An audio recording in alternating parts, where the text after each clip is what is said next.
একজন প্রবাসী জানে প্রবাসে যাওয়ার দিন কতটা কষ্ট লাগে বুকে। তাই তো শত কষ্ট বুকে নিয়ে প্রিয় মাতৃভূমি ছাড়ে। আর আমি আজকে যাচ্ছি আমার মামাকে এয়ারপোর্টে এগিয়ে দিতে।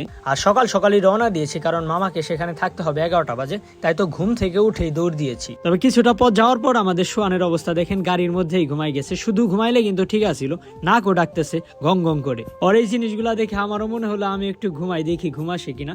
কিন্তু আমি গাড়ির মধ্যে ঘুমাতে পারি না, শত চেষ্টা করে ঘুম আসেনি। তাই মনে হলো ঘুমের ভান করে আর কাজ নেই, কারণ হলো আমার দ্বারা ঘুম সম্ভব না গাড়িতে। এরপর দেখলাম শুধুমাত্র কিন্তু সোহানি না, মামাও ঘুম আসতেছে সামনের সিটে বসে। তাই আমি ভাবলাম প্রাকৃতিক সৌন্দর্য একটু উপভোগ করি আমি আমার নিজের মতো করে, কারণ এখন সবাই ঘুমাচ্ছে। তাই প্রাকৃতিক সৌন্দর্য উপভোগ করতে করতে চলে আসলাম মোহাম্মদপুরে। আর এসে দেখি বিশাল বড় বড় দালান কোঠা আশেপাশে। তাই তো মনে মনে ভাবলাম চলে এসেছি ব্যস্ত শহর ঢাকাতে। আর এসে দেখতে পেলাম জ্যামজট সামনেই, কারণ এটা অফিস আওয়ার চলতেছে। ট্রাফিক পুলিশ তার নির্দিষ্ট দায়িত্ব পালন করতেছে দাঁড়িয়ে দাঁড়িয়ে এই রোদ্রের মধ্যে।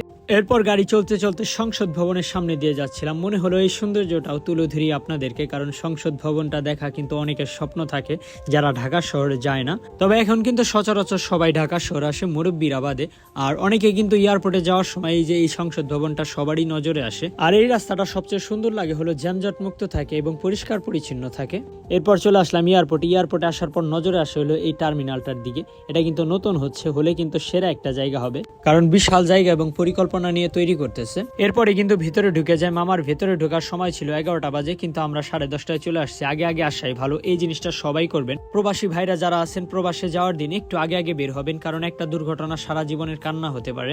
এরপর গাড়িতে করে সোজা দ্বিতীয় তলায় উঠে গেলাম। দেখলাম অনেক অনেক মানুষ যাওয়ার জন্য প্রস্তুত হচ্ছে। সবাই আজ প্রিয় মাতৃভূমি ছেড়ে উড়ে যাবে অন্য দেশে, তাই সবারই মন খারাপ। আর এইখানে এসে আমার নিজেরই খারাপ লাগতেছে মানুষের এই কষ্ট বেদনার মুখটা দেখে। এরপরই মামায় নামে, কারণ মামারও এখন যেতে হবে, কিছুক্ষণ পরে বিমান ছাড়বে। এর জন্য কিন্তু মামায় তড়িঘড়ি করে সবকিছু গুছিয়ে নিয়ে তারপরে হলো রওনা দিচ্ছে। দোয়া করি মামার জন্য, মামার প্রবাস জীবনটা সুন্দর হোক এবং সুস্থভাবে আবার বাসায় ফিরুক। এবং প্রতিটা প্রবাসীর জন্য মন থেকে দোয়া করি, কারণ প্রবাসে অনেক অনেক কষ্ট করে প্রতিটা মানুষ। তাই মন থেকে চাই আল্লাহ তাআলা প্রতিটা প্রবাসীকে সুস্থ রাখুক। ধন্যবাদ সবাইকে।